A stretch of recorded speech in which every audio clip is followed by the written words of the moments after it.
I'd like to tell you a little bit about how we got to where we are now. Back in 2010, I joined Unilever. I've got sort of four big belief things that make, in my view, reward effective. I want reward to be open, fair, consistent, and explainable. And I think if it is those four things, then people feel a strong sense of trust and confidence in their employer, and it makes them feel better about the way that they're paid.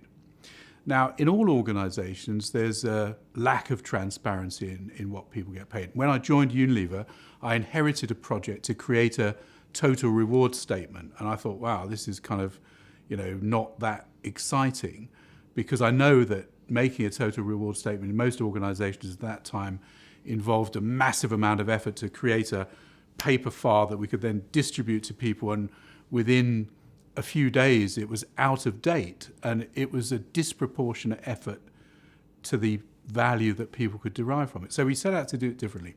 We decided that we were going to do a couple of things. One is that we wanted it to be a live system, so that it would update itself, because reward is nothing but rules and numbers. So you should really be able to digitalize reward more than almost anything else in HR.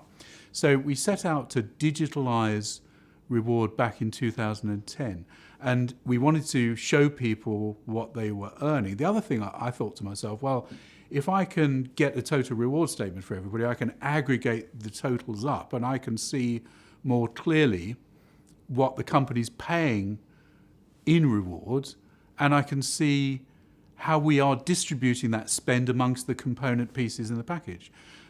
Even better, I thought, well, we could ask people how they feel about it, because then if we get always on feedback, we can begin to assess whether we're spending the money in a way that's effective, because there must be a lot of wastage in reward where we're giving people things that they don't value.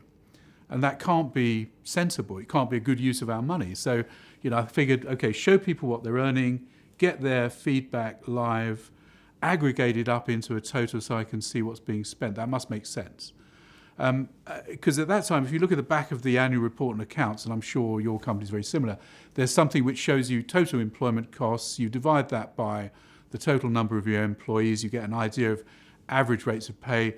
That tells you not much. What it really tells you is you're spending a very large amount of money on reward, and probably you have no idea where all that money goes or how effective it is at motivating people. So we set out to answer those questions, and I think we've done a pretty good job. We've made a huge number of mistakes in the process. We've learnt a lot in the process. We've upgraded our technology a lot. We've built in functionality, because, of course, once you have all that stuff in one place, you can begin to model packages, because the other force that was acting upon us is the requirement to be more efficient as a reward function, have fewer reward people. And the only way you can do that is to do more, because you're never required to do less, you're always required to do more.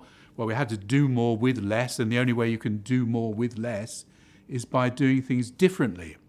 And the most fundamental difference that you can make is once you've digitalized reward, you can begin to manage reward remotely. You don't have to have people in the geography, on the geography, managing individual packages or systems. You can begin to lift off the geography.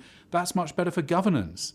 You really want reward to be governed outside of the geographic context in which it operates. So lots of benefits of moving in this direction.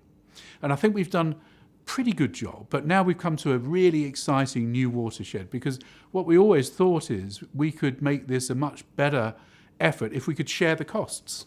Because if we're paying all the developmental costs, then actually that's quite expensive, and it takes a lot of pioneering. If we work collaboratively with other companies, we can share knowledge, we can share expertise as a group of practitioners determining how this system evolves and how it can be more and more useful for us. And that must make sense, because there's lots of people out there who are much better at reward than I am. I want to learn from their experience, and I want to offer our experience to them so that we can all do things better than we've been doing it in the past. And I think we've reached that point now where we can really make that a bit of a reality. So I'm hugely excited by that. We've managed to make reward more transparent, more open. I think in the process of being more consistent, we've made it fairer, and we're much better able to explain what it is that we do, not only to the individual, but to the organisation itself. And we're able to offer insights into reward that we couldn't do before. So that's really a bit about our journey.